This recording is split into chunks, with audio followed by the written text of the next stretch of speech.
Hey, it's Zach. On this episode, the great Kevin Arnovitz and I discuss the Bucks and the MVP race. Please take a minute and subscribe so you can get new episodes of the Lowe Post podcast as soon as they're posted. Rate the show. 5 stars would make me very happy, and leave a review. Before we get to today's episode, I want to tell you about another great podcast. Brian Windhorst, friend of the program, and the Hoop Collective. This week, Windy, Kevin Arnovitz, the same Kevin Arnovitz, double dipping, and Kevin Pelton, stats nerd du jour, discuss the impact of Zion Williamson and Ja Morant and whether or not Russell Westbrook can propel the small ball Rockets through the playoffs. You can find the Hoop Collective wherever you get your podcasts. Tired of that 2:30 feeling? You're not alone. In fact, research shows that more than 70% of us hit the wall after lunch. Let a 5-hour energy shot help you leap over that wall instead of smashing into it. 5-hour energy helps you get through your crazy on-the-go life with 0 sugar, 4 calories, precisely 4 apparently, and a convenient portable size that's the perfect pick-me-up for busy, hardworking people. And now it comes in 2 great extra-strength tropical taste, strawberry banana and tropical burst. Ooh, they are delicious and could take you to a tropical on-the-go experience. Try them both and then go online, shop the number 5hourenergy.com and use the code LOWE, L-O-W-E, my last name, the name of this podcast, to receive a one-time offer of 10% off your order. Go to shop5, that's the number 5, shop5hourenergy.com, use the code LOWE to receive a one-time offer of 10%. 5-Hour Energy, energy on the go. And now, the Lowe Post. Welcome to the Lowe Post podcast, where we have hit the 75% mark of the NBA season, which, among other things, means that it's time to get serious about the Milwaukee Bucks' pursuit of 70 wins. And our friend Kevin Arnovitz, frequent guest on the Lowe Post, ESPN NBA writer extraordinaire, was just in Milwaukee. And timely for us, the Bucks actually lost last night in Miami on the second end of a back-to-back as Bam Adebayo and company held Giannis to 13 points. Mr. Arnovitz, back in Los Angeles, how are you? I'm well. How are you? Always appreciate the I'm well. I forget every time that you do that, so every time it's a surprise. How is Milwaukee? Milwaukee is lovely. I am a fan of the Milwaukee market. It was ridiculously cold, though I was told it wasn't. And 2 trips to Kopp's Frozen Custard. I did kind of a Wednesday, Friday, working toward the cookies and cream and the butter pecan. But it's Milwaukee's functional. It's good. It's a fun place to watch basketball. That building is nice. The team is interesting. The people in it are happy. It is the happiest place on NBA Earth right now, the Milwaukee Bucks. Let me ask you this. When you left Milwaukee to come back to Los Angeles, how many people were in the security line at the airport? Like 1 on Saturday morning. It's like flying out of the 7-Eleven, Zach. It is so easy. It's the only place where I've ever had in my life 0 people in the security line and the guard being like, no, sir, come on. I want to talk to somebody. Come say hi to me. It was great. So the Bucks are 52-9. They are on pace for 70 wins on the dot, 69.9. The Geeks at 538 give them something based on their remaining schedule, like a 28% chance of reaching 70 wins. And I have to say, I want them to go for it. And by the way, go for it is strong because they're barely playing their main player. Giannis is averaging 30 minutes a game. Middleton is not cracking 30 in some of these games. It's not like they are pressing for 70 wins, which is part of what makes them scary. But we had this debate before Countdown on Friday. It was me and Paul Pierce and Jay Williams and a few other people. And Paul is just still firmly on the side of 73 wins means nothing because they didn't win the championship. And I actually completely disagree. I think the longer we get out in history, the more we will look back on that 73 wins and say, yeah, that's a huge disappointment that Draymond Green punched LeBron in the testicles and they didn't win the championship. And that's a failing, that they did not accomplish their goal. In that sense, it's a failure. But I do think that accomplishment is going to grow in appreciation I already appreciate it. And I think as time goes by, that accomplishment will be respected for what it was as its own separate thing. And my thing has always been, hey, you get X amount of chances at greatness. That's it. Like they're going to come and they're going to go for whatever reason. They're going to come and go fast. If you don't have to really bust your ass, you don't have to play Giannis 45 minutes down the stretch. If you have a shot at it, I say go for it. This is history, man. This means something to me. And that 73 win season for the Warriors still means something to me. So I am on team go for it. I care. I have no idea if the Bucks actually care. I have not asked one person on the Bucks, do you care about 70 wins? Do you think they care? Only marginally. I think one of the reasons the Warriors cared is they'd already won a title. So it was this additional achievement within the larger realm of their greatness. I think with the Bucks right now, there's just such a focus on this title. I think privately some of them would like to, but not at the expense of sacrificing anything about the 2020 NBA I'm just playoffs. saying, if you're at 69 on the last game of the season, play everybody. That's all I'm saying. I don't know who their last game is against. I haven't bothered to check. I don't particularly care. If you're at 68 with 2 games left, 67 with 3, try it. Try until it's mathematically impossible. That's all I'm asking. The thing is, they are an advanced performance team, and what that means is March 15th is sort of the moment where they want Giannis and all the guys at peak fitness, and there will probably be I would imagine, there would probably be a tapering after that, where we're not going to see as much of Giannis between March 15th and April 11th, or for that matter, as much of Chris Middleton or Eric Bledsoe or anybody else. It's just kind of how they're programmed as a team. Like, you don't invest in this stuff and then not follow it. Unless, of course, you want 70 wins, in which case, or 73 wins, in which case, sure, go for it. But I don't have an expectation that they're going to be just a balls to the wall April team. I just don't see it, even if they're flirting with 70. Well, they're still, I think, like +6 per 100 possessions or +5.5 per 100 possessions without Giannis, which is equivalent to like a top 5 or so point differential for a team. So theoretically, they should be able to taper. I tapered when I was a swimmer. Tapering was great. It meant just easier practices. It was awesome because swimming sucks. They should still be able to win a lot of games. Swimming's great. I just swam like 3 hours ago. Swimming is terrible. Swimming's amazing. It is the worst. I'm 84 years old. Is the last thing that I am able to do. I'll say this. I was a competitive swimmer, and it's just two things. Number one, any sport is more fun with a ball and teammates. And swimming, you have teammates, but it's not like actual teammates. It's just sort of guys sharing the pool with you, and you're racing against the other team in their clock.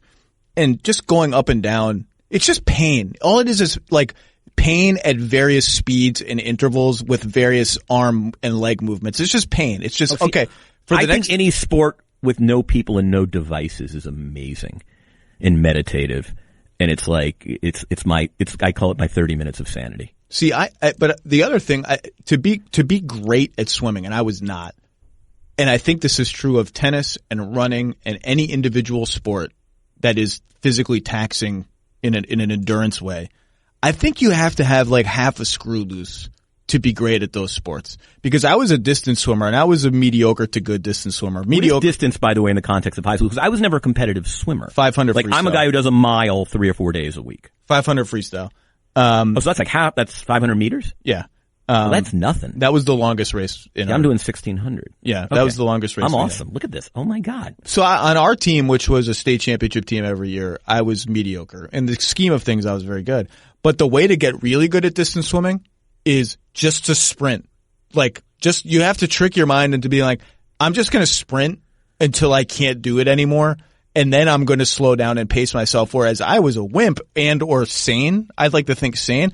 Like, I'm just going to pace myself out of the gate, because doing the first thing, like pushing myself beyond my limits and sprinting when I have a lot of race left, that just seems like pain, and I don't want to do that. Who's your NBA? You said you're mediocre. Like, who are you? Like, if you were to apply your NBA analog to high school swimming, who were you? Oh, like DJ Augustine. You were the DJ Augustine of the pool? Yeah, I was a much better water polo player than I was a swimmer. I'm not going to comp myself in water polo, but I was swimming. I didn't have the mentality to be great at it. So anyway, the Bucks. Now that we've bored your audience. The Bucks. So you nailed it in this piece. You were there when they beat Oklahoma City by 1 million points. I didn't watch the game. To me, I just saw the score, and it was like when a monster just smushes somebody in a video game and they go flat on the floor. And you wrote this piece about how there's this sort of lingering, like, and Hollinger wrote about this a couple weeks ago, just sort of, why are the Bucks just not overwhelming favorites? They're 52-9. They have the best point differential in the league, like almost by double the runner-up at this point, and one of the best in the history of basketball. Every macro marker pegs them as a gigantic, overwhelming favorite, and yet they are certainly not considered that. I'm not even sure they're considered the favorite, period. I don't even think 538 has them as the number one championship odds right now. And you sort of tried to answer this question of why. And so the answers are obvious, right? They lost in the playoffs last year. Giannis's jumper is still shaky. Suspicion that Middleton is not a classic number two option, blah, blah. We can debate all of those. What I'm interested in is where, Kevin Arnovitz, do you fall on are we overlooking the obvious elephant in the room here, which is that the Bucks are going to destroy everybody? I mean, I don't have any reason not to regard them as the overwhelming favorite other than the sneaking suspicion that teams furnished with guys who've done it before are favorites over teams that don't have those guys. And so, you're talking about LeBron and Kawhi essentially in Los Angeles. And I mean, really nobody else. I mean, I don't know that is there another even remote contender that has, a top performer who, quote, has been there. I don't think the answer is yes. So, and then you add to that, of course, that they're in the East. And I just have a trouble, I just wonder if there was a different name on the jersey, would we even be having this conversation? Is there I'm kind of interested in whether it's rational or irrational, what prompts people to doubt the Bucks? I mean, is it that game 3, you had a team on the ropes, so you lacked the killer mentality? Is it that we are more comfortable with the notion of a top performer, like the number one guy being able to pull up from 19? Is there something still, even in this age of, and for that matter, from 3, right? From 24, for that matter. Have we gone from you can't win with the jump shot to you can only win with the jump shot? I mean, that's kind of the irony that I find amusing about this. Like we were told for years that even, to the extent that there was skepticism about the Warriors, it was you can't win a championship with the jump shot. And here we are 5 years later, and the best kind of skeptical doubt I hear expressed about the Bucks is, well, they don't have a jump shot from their best player. So it's just hilarious that in 5 years we've gone from a jump shot as a liability as a primary skill to a jump shot as an absolute necessity. So when you look at what happened to them against the Raptors last year, when they lost 4 games in a row, what really happened was that they could not score baskets in the half court. And that was the whole series. They couldn't score baskets in the half court. And that's what you're getting at, is that the Raptors were the only team that they faced that could contain Giannis before he got to the rim with Kawhi and with help and get out to those shooters fast enough with enough sort of roaring, frenzied length. And the Raptors are still right now loaded with that kind of length to disrupt those looks, or they got lucky that Milwaukee shot 31% on catch and shoot threes for the series, or it's 32%. And I think if you talk to the Bucks, they would say, well, that series really came down to forget mental fortitude and experience and toughness and the holes in Giannis's game. That series came down to we shot 32% on catch and shoot threes, and the Raptors shot 39%, and Fred VanVleet had an out of body experience for a game and a half or whatever it was. That and I'm not sure I buy that because they had trouble scoring in the half court the whole series.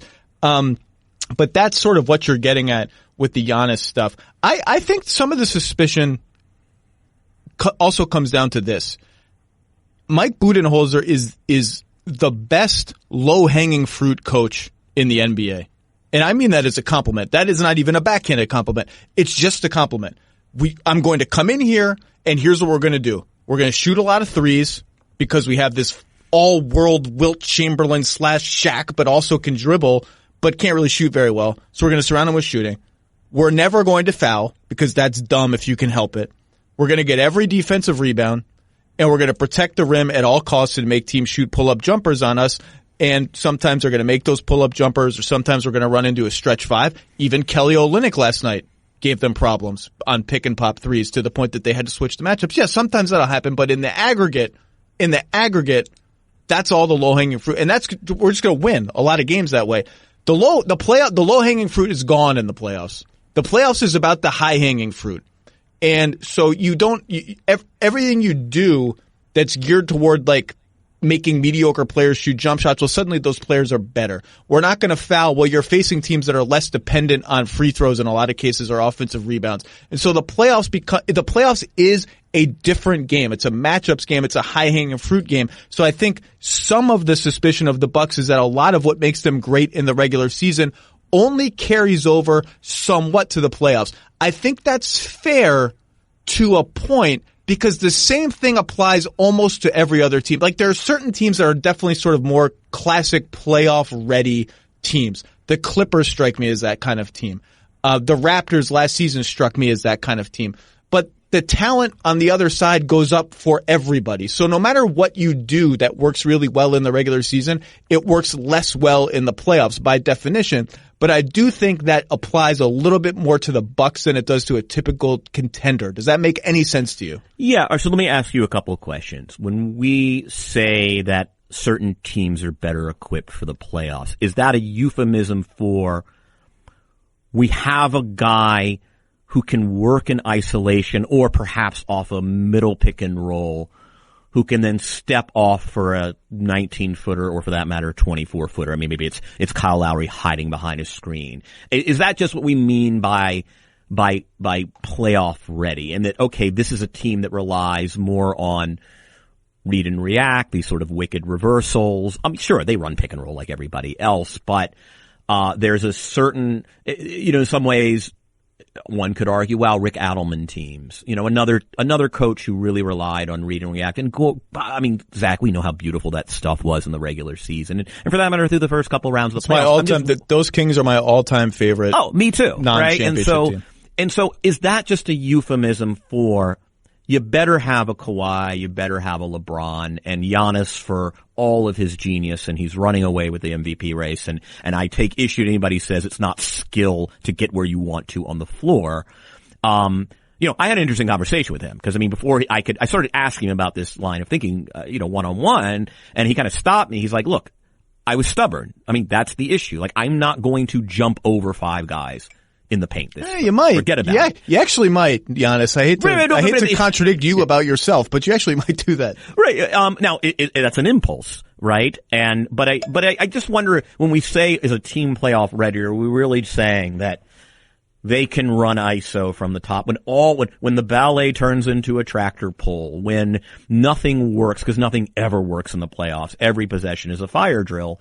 Do we just have a guy who can do that? And is there still a collective skepticism that Giannis, for all of his ingenuity and the freakish athleticism and all the things we love about Giannis being Giannis, he doesn't do that in a conventional sense? Is that what we're talking about? All of what you're saying is, what's plan B? So Giannis can't get to the rim at will, and we face a defense that either through switching or just spot on help and recover rotations is contesting our threes in a way that no one has before. Did Toronto do that? I think partly yes, maybe partly also they just got lucky that the Bucks missed a lot of shots. What's plan B? Is it get to the free throw line? Is it post up more? Is it run more? Is it whatever it is? And they didn't have that last year. So I think part of the answer to your question is partly, yes, that is what we're talking about. Having that guy who can be plans B through Z. Everything else goes wrong, you can do that. And I think being overlooked in this conversation is that Chris Middleton has been that guy for a lot of this season. And if you ask the Celtics fans, they get the heebie-jeebies when you bring up Chris Middleton because he torches them in the playoffs all the time. He has had a sensational season, and I think a lot of the Bucks skepticism focuses on him because it's like, well, he's not a number 2 guy on a championship team. The Lakers' number 2 guy is Anthony Davis, and Paul George, that's a number 2 guy. And, I get that, but I also think if you just sort of zoom out, some of these championship teams have just sort of spoiled us. Like, there is no universal template for what a title team looks like. The Raptors reminded us of that last year. And as NBA history goes on, there's going to be more of these sort of Raptors, Pistons, Mavericks, somewhat anomalous teams that aren't actually anomalous because Michael Scottie spoiled us. Shaq Kobe spoiled us. The 80s Celtics and the Lakers spoiled us a little bit. The Warriors with enormous star power spoiled us a little bit. There are other ways to win a title. Those 3 teams I just mentioned, the first Olajuwon team, like Chris Middleton, even some of the Spurs, like Chris Middleton is doing this year, is kind of on par by every statistical measure. Maybe it doesn't pass your eye test, and that's fine. It's kind of on par with like peak Tony Parker on the Spurs teams. And part of that is what kind of number 2 guy you need to have to win a championship is also dependent on who your number 1 guy is. If your number 1 guy is like the 9th best player in the NBA, yeah, you need a really good number 2. If your number 1 guy is maybe the best player in the NBA and someone who is going to go down pending good health and all of this as one of the very, very best ever to do it, that also implicates what kind of number 2 guy. Maybe you don't have to have Scottie Pippen. Maybe you don't have to have Kobe Bryant, rest in peace. Maybe you don't have to have that level of player. And on top of that, I just wonder if all this complex analysis of the Bucks and playoffs and what are their playoff ready team and built this way and that way, I wonder if it all just comes down to, does Eric Bledsoe choke in the playoffs again? If yes, then vulnerable. If no, then they're rampaging to at least the finals. Right, and then there you go, sort of the plan B. I mean, so a couple of things. I mean, one is, I'm glad you brought up Middleton, and I wrote a bit about this. If nobody's been paying attention, he's almost doubled his win shares per 48 this season. Like, this is a really good basketball player.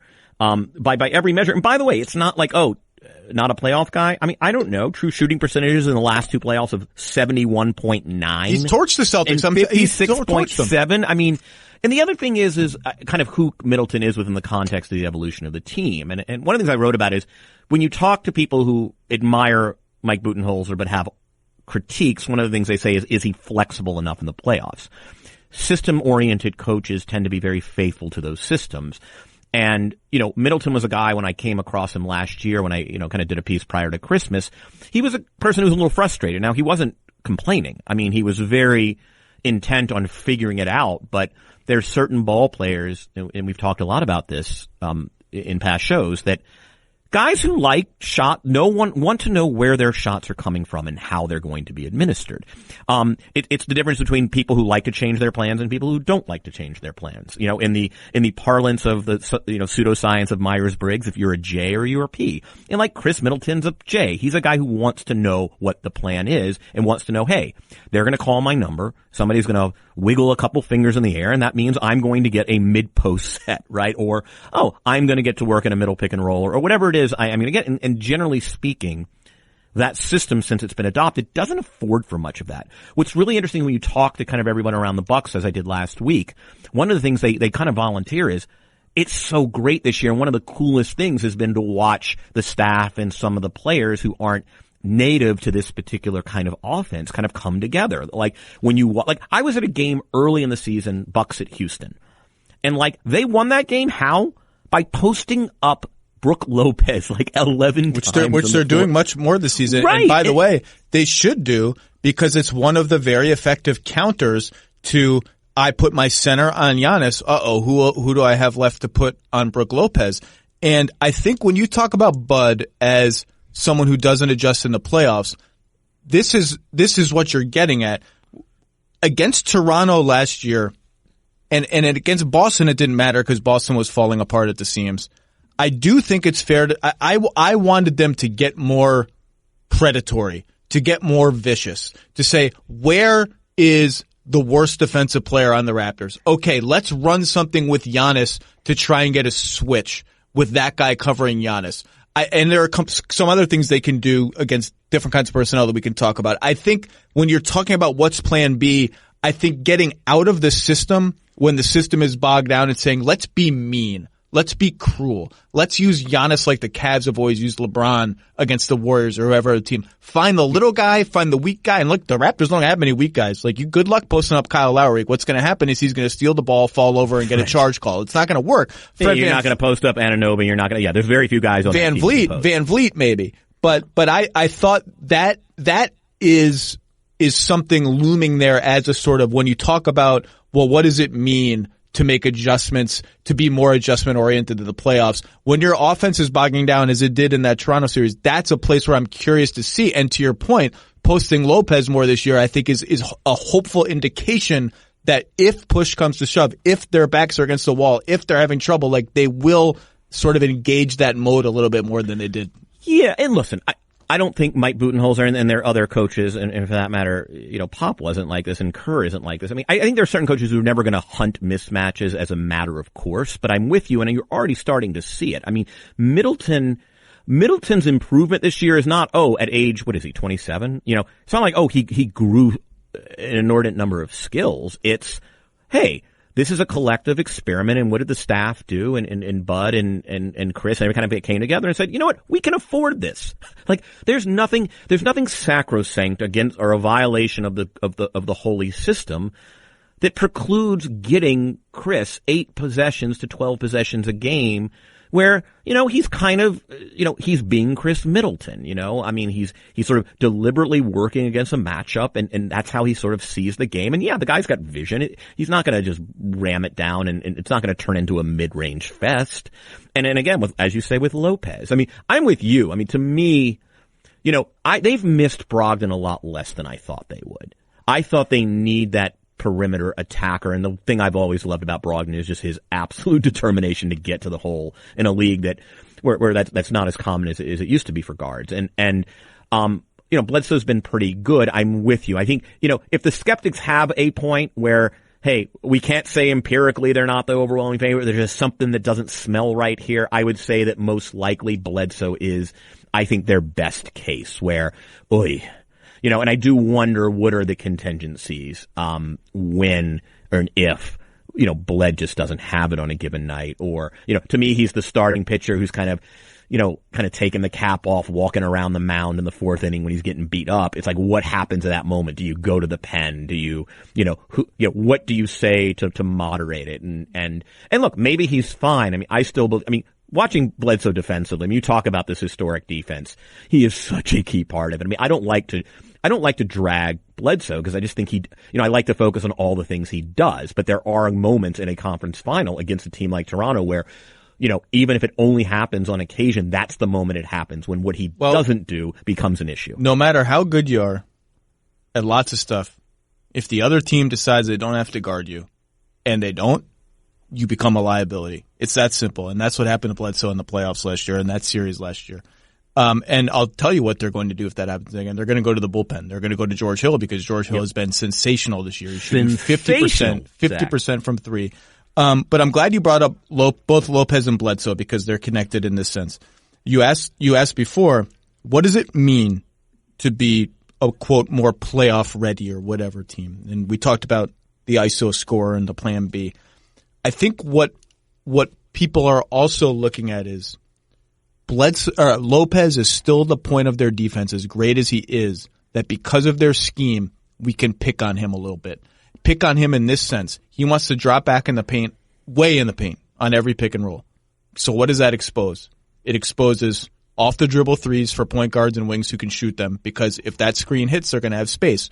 Well, how do we counter that? The screen doesn't hit. Eric Bledsoe gets around the screen, and you feel him breathing on your neck literally when you try to raise up for that jump shot, and so you don't. And it becomes a pull-up 2 or something much less damaging. But on the back end of that, if you have a pick-and-pop big, that kickback pass, that becomes a problem, because either that's open or you send a third guy flying at let's say, Marc Gasol. You send a third guy flying at Marc Gasol off the catch, someone else is open. And that's how the Raptors turn the series. And if you rewatch Game 5 in the 4th quarter, they just found Brook Lopez everywhere they could find him. And the Bucks started to switch because they didn't know what else to do. And Kawhi Leonard hit threes over Brook Lopez on switches. And so you look down the roster of Eastern Conference teams. Let's leave the West aside for a second. Say, okay, who has the ability to really hurt them that way? Well, Gasol is still looming. I assume he's going to get healthy, and they're just giving him and Serge to some extent. Right. The Celtics with Tice, I don't think that worries them. The Heat, not unless they play Leonard or Olynyk, and if they're playing Leonard and Olynyk, you've won. Because and you can maybe play with the matchups and put Lopez somewhere else if need be. That's harder against the Celtics because they don't offer any easy perimeter guys to guard. Like last night, I don't know if you watched Bucks Heat, but Olynyk came in, did serious damage, and they moved Lopez to Iguodala. That's survivable. They put a smaller guy on Olynyk. Pacers, no. Sixers, no. So, I mean, the Sixers, the theoretical version of the Sixers. Horford, right? The theoretical version of the Sixers, which I'm, as someone who picked them to make the finals, I'm becoming less and less hopeful that the theoretical version will ever exist. They bring other complications that we can talk about, but I'm not, it was Gasol last year, and a lot of that was also Kawhi, making just crazy pull-up shots and really good pull-up shots. So, but that's the other thing where, are you is your defense personnel proof? Is your scheme personnel proof? And people look at Lopez and say, well, not really. But A, it takes really good personnel on both sides of that pick and roll. And B, if Bledsoe can stay in the game and stay in the series, it becomes harder. Right. And this is the great trade-off is Bledsoe. You know, it's funny. We usually think of it's funny because we usually think of the big man as the eraser, right? The Hibbert, the verticality you're going to meet when the guard dies on the screen. What's so interesting about the Bucks defense is that the guy who erases the mistakes is Bledsoe. I mean, how many teams have the guy at the point of attack who's actually can erase mistakes or, mitigate personnel problems, as you say? And I mean, look, I don't know. I mean, the fact that we're sitting here talking about the Milwaukee Bucks historic defense as having vulnerabilities is just evidence that every NBA defense has vulnerabilities. There isn't a defense out there that you can't say, oi, if you present them this particular, whether it's a matchup problem, whether it's a schematic wrinkle, whatever it is, you're going to expose certain vulnerabilities on their, in their scheme. And I think, I'll take the Bucks vulnerabilities and sort of the complications that come with Lopez and the way he drops over any other vulnerability in the Eastern or Western Conference. I would agree. I think Toronto could still be an interesting Lowry Gasol pick and roll is where they would go a lot. I think Boston is sitting on that lineup where, if you're going to guard Lopez with a smaller guy anyway, or you feel comfortable doing that, Boston would not. I think they would want one of their wings or someone on Giannis, and so Tice would guard Lopez if they play Tice. But if you want to really stretch him out, like Tice is great as he is, and he's having a nice 3-point shooting season. They're not worried about Tice and popping them out of the playoffs. Boston is sitting on that Smart, Walker, Brown, Hayward, Tatum, all small lineup that maybe I don't know if Brad just doesn't like it, doesn't trust it, or he's just sitting in his back pocket for, let's wait until the playoffs. But yeah, look, every team has weak points. It's not a shot at Lopez at all. Lopez has been unbelievable. He's in the Defensive Player of the Year semi-conversation. At least this is how you have to think about the Bucks when you think, how can you, this is why we're talking about them, because the whole league is looking at them saying, well, how do we have hope? How can we pick at them? People!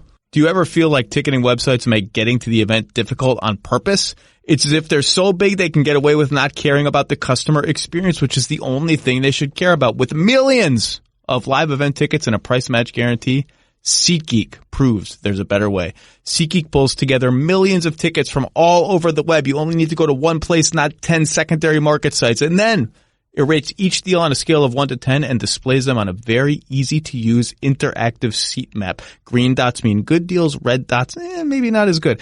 Every purchase is fully guaranteed, so you can shop for tickets on SeatGeek with confidence. That's important. I have the SeatGeek app on my phone. It's by far the easiest way to find tickets. SeatGeek will even give you $10 off your first purchase. Wow. All you need to do is use our promo code. Download the SeatGeek app today and use promo code Lowe, L-O-W-E, my last name, for $10 off your first purchase. That's promo code Lowe, and bam, $10 off your first purchase. The other thing about Giannis is, and Toronto hurt them with this last year too, he's not LeBron as a passer, and that's obviously not really a kind of an unfair standard, knock. Zach. But he didn't react super well to hard double teams last year, or like unpredictable help, or like help that came to him when he was spinning and a little blind to it. And I'm sure we will see teams mix up that kind of stuff and say, beat us with the pass. And it's going to be really interesting to see how he can do it, because he is a very good passer. He's become a very good passer, but he didn't react well in some circumstances to that last year. Cherry picking granted. There is a play in the third quarter against OKC the other night where Giannis is doubled, exactly what you're talking about, on the left block. And he finds Connaughton in the weak side right corner in a way that I have no explanation for how he saw it and how he timed it and how he ultimately threaded the needle. It was so ridiculous. And I think Connaughton missed the shot. But it was something I kind of went to the game to look at. Having the conversation with him 24 hours before, I'm not going to jump over 5 guys, right? Like, all right, OKC's going to double him tonight. I'm fairly certain of that.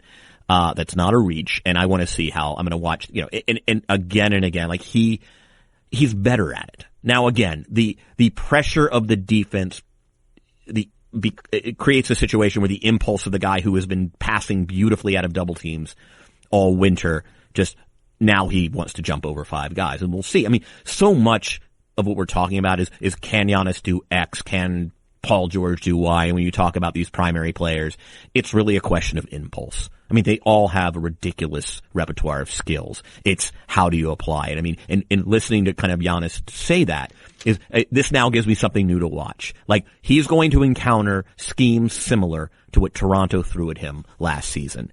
And what are his impulses at that moment? The deeper in the series and the closer the games get. And I think if the impulses are good, I think they're overwhelming favorites. I think it's ridiculous that they're not regarded, especially coming out of the East. I mean, talk about the Lakers or Clippers. They're going to have arguably harder second round series than the Bucks will probably encounter in the conference finals. Although I am becoming a big believer in both Toronto and Boston. I mean, those are fun conference final. I'm looking forward to the Eastern Conference Finals a great deal. The other thing with Lopez, and I'm glad you brought up Connaughton, who I think is underrated and still a little bit underutilized by Bud. The other thing they can do and have done is take Lopez off the floor more. If it ever really becomes a problem, they could just play Giannis at center, or this Giannis Marvin Williams thing, whoever is the center. I mean, usually Giannis has been guarding the centers lately. Ilyasova has mostly been excised from their rotation, which I think is I don't trust Ilyasova in the playoffs. I just don't. I know that I'm a little lower on him than most people. I just don't trust his foot speed. I don't trust his jumper as much. But they can go to these Giannis at center lineups, which they've leaned a little bit more into this year. Obviously they have both Lopez twins, so they can play a traditional center the whole game. Both those guys are good players. And again, in the East, they may not run into a matchup period that troubles the Lopez twins, on defense, but they can go that way with Giannis at center if they want. And I think that's when the name Brogdon comes back into the conversation for me, because then you need an extra perimeter guy, and you look at those lineups and it's like, yeah, Bledsoe, you just make it up. Bledsoe, Hill, Middleton, Giannis, give the 5th spot to whoever, Wes Matthews. Do you trust DiVincenzo yet? Oh, I'm glad you brought up DiVincenzo. Yes, I trust I'm trust DiVincenzo. I'm just feeling it. DiVincenzo can play. DiVincenzo can play. He's a fantastic rebounder. He's a very instinctual player. He's really, really smart. And his shot, although it comes and goes, I think it looks good, and I semi-trust it. And I think basically, like, that's what you're betting on with Brogdon, and they bet correctly so far, is it's not just the added depth, and they go 12 deep in good players. I argued this last week. I think every single player on their team is better than they were last year. Everyone. And that includes Brook Lopez, who's shooting 28 or 29% from three, because I think he's better defensively. I think his floor game is better. He's making like off the dribble passes and stuff. I think his post game is better. I think DiVincenzo has gone from out of the rotation to like spot starter / maybe their 6th man. Everyone on this team is better. And so when you go back and look as why is there lingering doubt? Well, the lingering doubt is are we overreacting to 4 straight losses to a really great team, a championship team, as the Bucks sort of went through some growing pains, and Bledsoe in particular went through some growing pains? Are we overreacting to that? Part of how the collective we might be overreacting to that is sort of wrongly assuming stasis for everybody else from that moment to this one, whereas I think everyone on the team is better, period. Right. And I wrote this in the piece. We tend to, that stasis, it's just we actually act as if when a team is bounced out in May that they somehow are the same team that arrives 11 months later, and it's just ridiculous. Like this. And also, I mean, here's what I would say. Generally speaking, I think there's a great overlap in the Venn diagram among people who say are skeptical of the Bucks and people who generally rightly subscribe to certain tropes about NBA basketball. For instance, every team that ever got there kind of had to take their lumps early. Like, going back to the Pistons had to get, bumped around by the Celtics in the 80s. And I kind of grew up watching those series. And then the Bulls kind of got, kicked around by the Pistons, and then they had a moment where they kind of prevailed over their tormentors. And that, I mean, there are very few teams that just That just warriors their way to the first championship. Like, so if we're writing the storybook of the Milwaukee Bucks and the confetti is falling in Milwaukee this season in this June, we will talk about the Toronto series as being one of the great catalysts for their growth. I mean, that's what generally happens. Teams get embarrassed, or they run up against their worst instincts, or they're not flexible and, perhaps on the bench, or, they don't find the right shots for the right guy, and all of that happened. And then you basically have 11 months to say, okay, what are the corrective measures here? And all you can judge a team on between October and April is, are they putting those prescriptions in place? And the answer is, when you watch this team, as you and I do a lot, I'm seeing all of these deficiencies attacked. I'm seeing, again, these more conventional sets for guys who need who needs 4 minutes of conventional basketball here and there. I'm seeing some of the depth issues. As good as they were last year off the bench, they've gotten better. And so, yeah, I'm a defender, and it's ridiculous to get red in the face about, okay, how dare you doubt this team? I'm bullish because, again, I'm seeing the things that I would have wanted to see. If you asked me in October, what do you want to see from the Bucks that would allay any fears or skittishness you have about their playoff prospects? I'm kind of seeing that. I'd like to see Giannis shoot a little better from the foul line. Yeah. By the way, he took a tech the other day. I guess they were up by 30 maybe. I mean, he is shooting. You know what? He's down to 63% at the line. That makes me a little bit nervous. To my point and your point about everyone being better, here's just one example. Chris Middleton pick and rolls. You ready for this? I looked up the tracking data on this. Last season, 0.98 points per possession anytime Middleton shot out of a pick and roll or passed to a teammate who shot right away. That's bad. 1.09 points per possession, period, featuring everything that happens after it. This season, his pick and roll volume is a little up. 1.08 points anytime he or his teammate shoots. 1.22 points per possession. Just monster numbers from Middleton, and he's running a lot more of them too. Or not a lot, but a little bit more. He's having just an absolutely fantastic year. The other thing I would say, I'm just curious, when they play Philly and they put Embiid on Giannis, or whenever they face a team that puts their center on Giannis, I do sometimes wish they would use Giannis as the screener and pick and rolls a little bit. Get that guy, don't let Embiid just load up on a runway for Giannis, but make him move and cover a ball handler just for a second so Giannis has a little window of space. That's another adjustment that I'd like to see them do more. But they just may not face a series where that really, unless they face Philly, where they're really sort of worried about, okay, this big center is actually sort of making Giannis sweat a little bit. Right. And I mean, or do you have any doubt that if employed that way, that Giannis isn't the best diver and rim runner in the league? I mean, off the screen, I mean, it's kind of terrifying to think about. I mean, look, we said that for years about LeBron. I mean, I remember all of us, when are we going to see the Wade LeBron pick and roll with LeBron as the screener? And by the way, it produced insanely efficient offense. Here's where I am on the Bucks. On March 3rd, 2020, as the world slowly spins until it's ending. I'm going to pick the Bucks to get out of the East, but I think Toronto or Boston is going to give them a series. I don't think they're going to cakewalk through the East. I don't think Miami can give them a series, regular season success notwithstanding. Philly, I picked them to make the finals before the season. Am I locked into that pick? Does that mean I have to pick them now? No, I don't. How does this work? Right now I'm picking the Bucks to make the finals when the playoffs start. But I do think one of those teams, I think those teams have the personnel to make them sweat more than the 10-game differential in the standings would indicate, and that there will be a moment of stress in either one of, it has to be the conference finals it's looking like, because those teams are going to go 1, 2, 3. So I guess what I'm saying is in the conference finals, I think Milwaukee will have a moment where they are seriously tested, and if things go wrong in that moment, if we see last season's Eric Bledsoe and George Hill slumps at the same time, if X, Y, and Z, I think they could be more than slightly vulnerable. But right now, I think they come out of the East. I think they're the overwhelming. Let me repeat this more loudly for the Bucks fans. Overwhelming favorites to come out of the East. But I think one of those teams has the goods to push them. Yeah, I think it sounds like you're not even there. It sounds like you're expecting look, I'm not going to listen.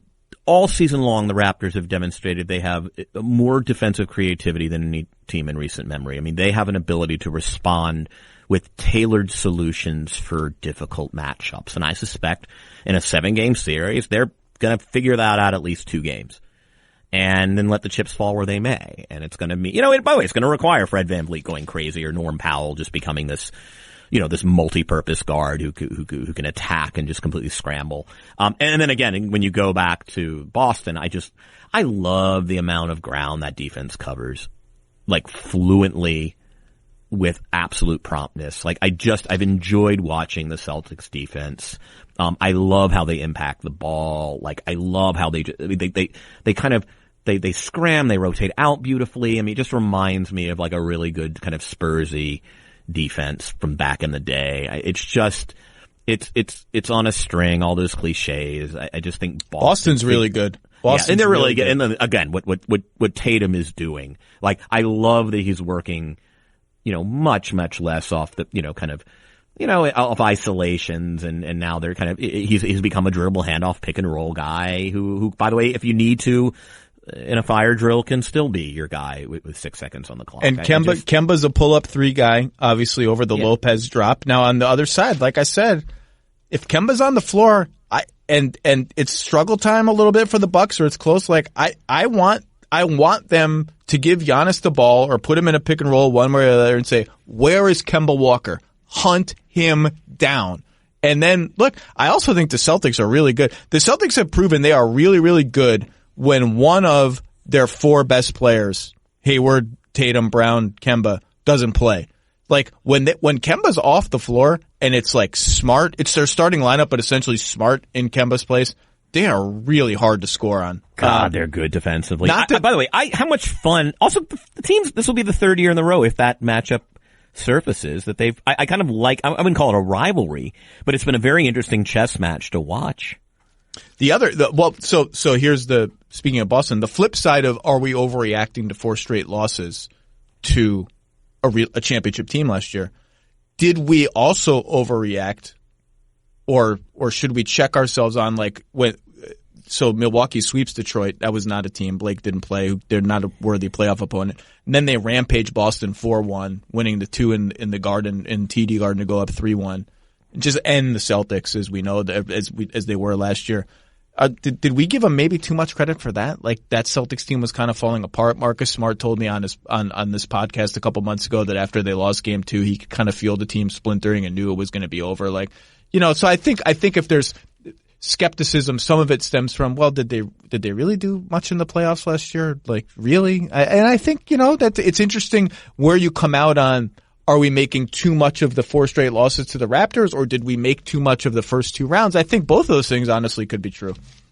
Yeah, I mean, I would say that Milwaukee has something to do with the ultimate disintegration. I mean, I know they were falling apart at the seams, but by the way, they also, if I recall correctly, dominated a game 1, did they not? I was working the other series. The Celtics won game 1.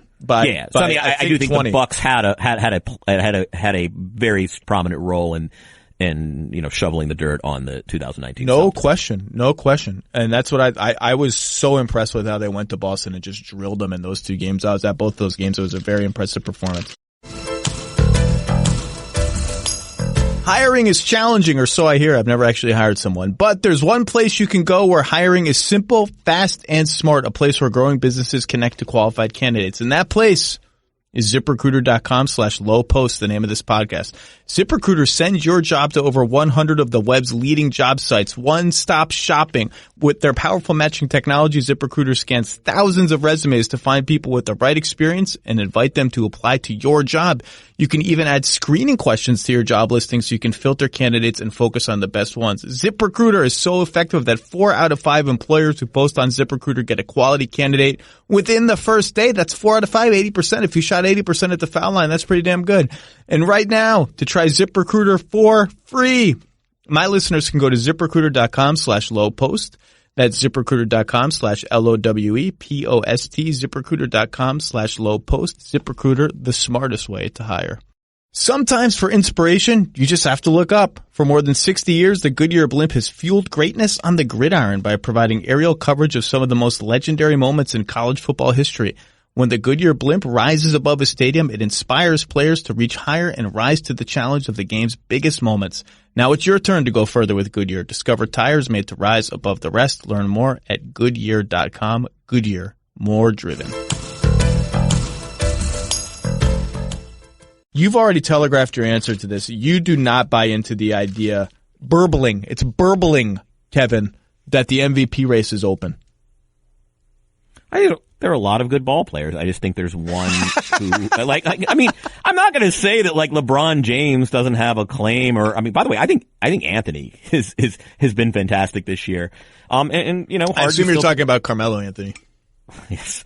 AD is, I mean, just because I get to watch him most nights now, I mean, he's been, I don't know that I'm going to put him second. I mean, he's missed some time. Oh, come on, Kevin Arnovitz. All right. But, you know, I mean, can someone make the case that Giannis isn't the MVP? I got news for you. I went through the thought exercise of trying to make it in the lead up to this podcast because I really wanted to kind of make it just to be a little bit of a smart ass. You can't really make it. The only case is that the Lakers are awful without LeBron. They are plus 11 with LeBron on the floor, plus 10.5 per 100 possessions, and -2. Like the Lakers, the alleged juggernaut, become, I don't know, the Pistons or something, without LeBron. But I just don't. First of all, the Bucks are plus 17 per 100 possessions with Giannis on the floor, which is just straight up comedy, and plus 5.5, without him. So yes, they are good without Giannis. But the gap between those two numbers is about the same, 11.5 for Giannis, about 12 for Bron. And I don't think it's like any less quote unquote valuable to take a good team and make them like historically supernova running over you terrifyingly great than it is to take a mediocre team. And I'm not saying that's what the Lakers are without LeBron. The numbers say that, but obviously there's all sorts of rotation issues and who is AD playing with and all this. But to take a mediocre team and make them very good, I don't think one is less valuable to the other than the other. And to say that the LeBron side of that is more valuable than the Giannis side is to really sort of in effect punish Giannis for having more good teammates, more depth, better coaching, whatever it is you think he has that buttresses those numbers when he's off the floor. And like, I just can't go through life making decisions like, whatever, it's Giannis's fault that the rest of the team is awesome or really good at least. Like, I'm not comfortable with that. Yeah, statistically, you can look at whatever number you want, including the updated real plus minus leaderboard that just came out and everyone had been citing it as the piece of evidence for LeBron. Well, now Giannis is number one. There just isn't a stat. There just isn't. Other than that on off, like all the advanced numbers, all the traditional numbers, there just isn't one. Statistically, the guy's having one of the very greatest seasons in the history of the NBA. Yeah, I did my little basketball reference, player comparison, line up all the there's just nothing here. I mean, I would be cherry picking. Giannis is number one in everything. From like a very large, like one of those craned carts that you use to pick cherries. It's like created in a German lab. My daughter wants to pick cherries. That's the level of cherry picking I'd have to do. Can you pick cherries?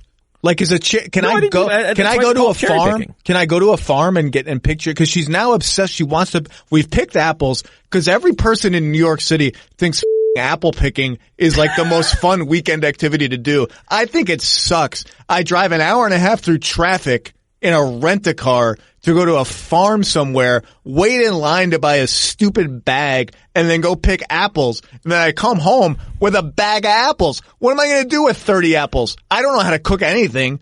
Someone's going to make a strudel, and then there's still going to be 15 apples. Picking apples is dumb. I hate it, and I never want to do it again, and I'm going to get in trouble for saying this. Picking peaches? Okay, that's fine. I don't really know what like a peach looks like in the wild. I'm kind of interested in that. Having come from Georgia and South Carolina, no, it's as tedious. My general rule, Zach, is unless it's legitimately charitable work, like working on a home for Habitat on a Saturday. Well, why do you have to I'm make against me sound my like general now? I do not perform labor for free if it doesn't like actually benefit a human being. I just don't get what's fun. So there's an apple on a tree. I reach up my arm and pluck it off the tree, and now it's my apple? That's the whole thing? That sucks. I drove an hour and a half to do that, and now she wants to pick cherries. I don't even know where you can pick cherries. I don't want to get on my computer and Google, where do I pick cherries near New York? Cherry picking near New York. I don't want to do it. Maybe I hope they're in some season where we can't do it. No, you go out to like Yakima, I think. They've got apples too, but I think like Washington State is where you do your cherry picking. We couldn't use all the apples. They just rotted. 5 of them just rotted in our stupid drawer. But now she wants to go cherry picking, which is fine. She gets to do that. If she wants to do it, we'll go out in the nature and pick the fruits. I'm not performing uncompensated labor. I'm not going to be a farm intern. Is generally my thing. I do want to take a moment, to just appreciate LeBron though, because although he's not going to win MVP and does not deserve to win MVP, he is having, what he is doing is just absolutely bonkers. So here's the thing. LeBron is now up to 58,239 career minutes. That ranks third all time. He is now third all time. That's regular season plus playoffs. He is now third all time full stop in minutes played. This season he has passed the following players: Tim Duncan, Kobe Bryant, Dirk Nowitzki. He is now third, trailing only Karl Malone and Kareem Abdul-Jabbar. By the end of next season, assuming good health and a decently long playoff run this season, he will pass Karl Malone and move into second all-time in minutes played. And he may well be still, when the chips are down, the best player in the NBA. Now, I'm not sure, but I'm saying when the chips are down, when it's playoff time and you got to create that bucket like we talked about, he may still be the best guy in the NBA. He is having his best post-up season ever. Can I read you some numbers, Mr. Arnovitz? Please. Points per post-up when LeBron shoots or the guy one pass away shoots. And there's nothing better in the NBA than being one pass away from LeBron in the post. That's like, I might be able to make one basket if you gave me enough tries. 1.267 points per possession. That, you can't, I mean, that just breaks database. That's not a real thing. Among guys who have posted up, at least 25 times this season, that's number 2 in the NBA, behind Bojan Bogdanovic, my Croatian friend. Who's at 1.347 and about 25% of the volume. Points per possession. So what do the Lakers score on any possession when LeBron posts up? So it could be 2 passes away, 3 passes away. Could end up not being a relevant part of the possession, but we count it anyway. 1.413 points per possession. Do you know where that ranks? Top 3. 1. Yeah. Turnovers.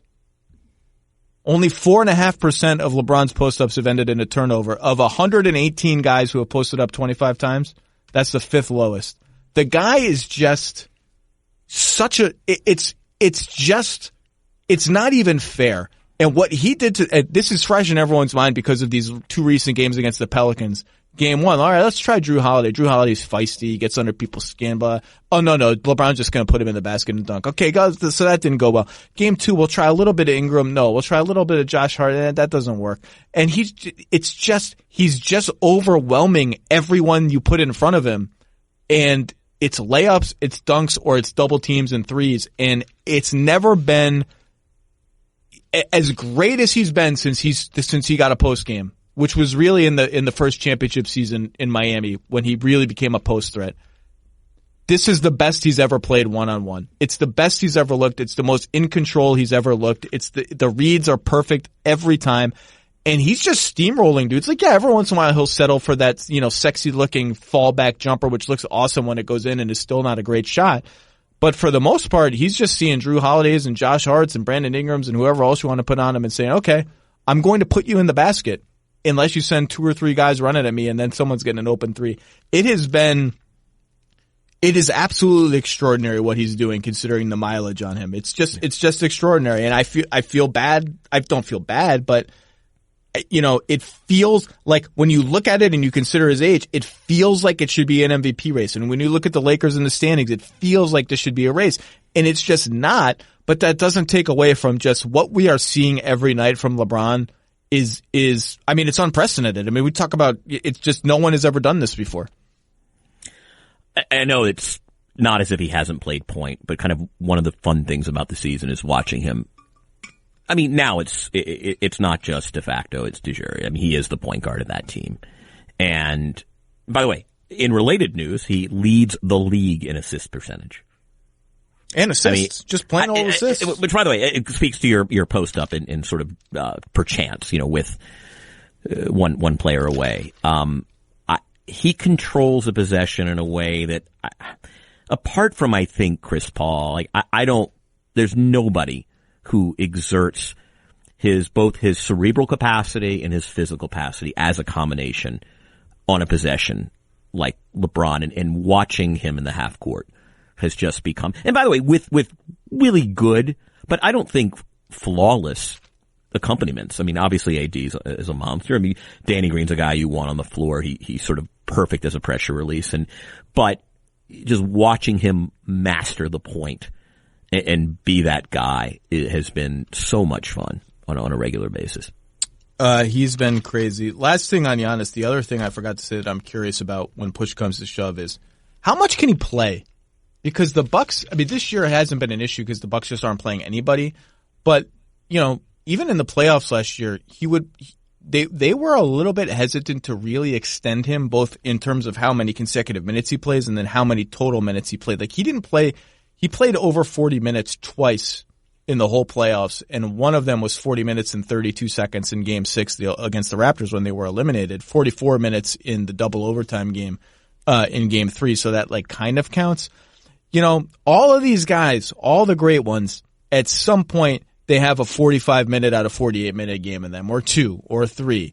And I don't know. I mean, I really haven't asked the Bucks coaches or anything about this because I'm not that it's a sensitive issue, but I am curious of is that sort of still the case? Is that sort of their de facto Giannis? That's just how much he's going to play?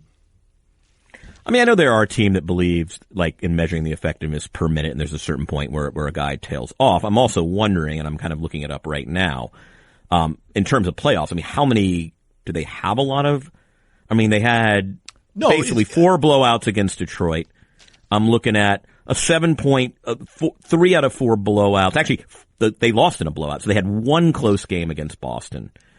They had a blowout in Game 2 against Toronto. They had the double overtime game, another blowout by Toronto, and then 2 close games. So they were really they only played, you can say, 3.5, 4 close games in the playoffs last year. 36 minutes in Game 5 and 40 and change in game. That's low. I mean, the 5 is the game to look at, right? Do I win foul trouble though? Do I remember a foul out, right?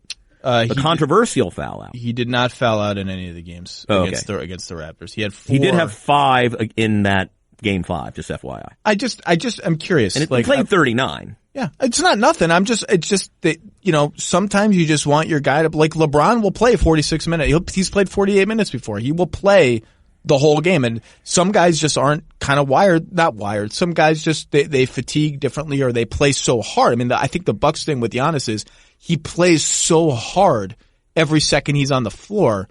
There aren't the possessions where he's just sort of hanging on the wing doing nothing on either side of the ball. He plays full throttle all the time. And for him, for whatever reason, 6 to 8 minutes is different than 6 to 8 minutes for a lot of these other guys. It takes a different toll on him. And I just, it'd be a handy thing to have. Maybe it's just not feasible. It's just one thing I'm curious about. That's all. Where are you going next? Me? Yeah. I'm going to Boston for Sloan. I have a very fun panel that I designed. They haven't postponed that one yet. No. I'm gonna rough it.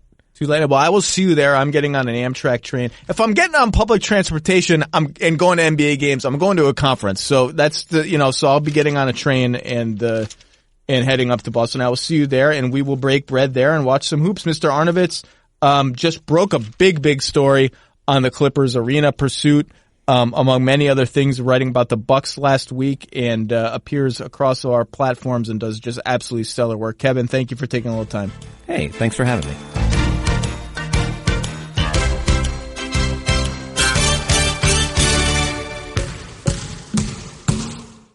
The Lowe Post is presented by Goodyear. Drive always discovers possibilities. Goodyear, more driven.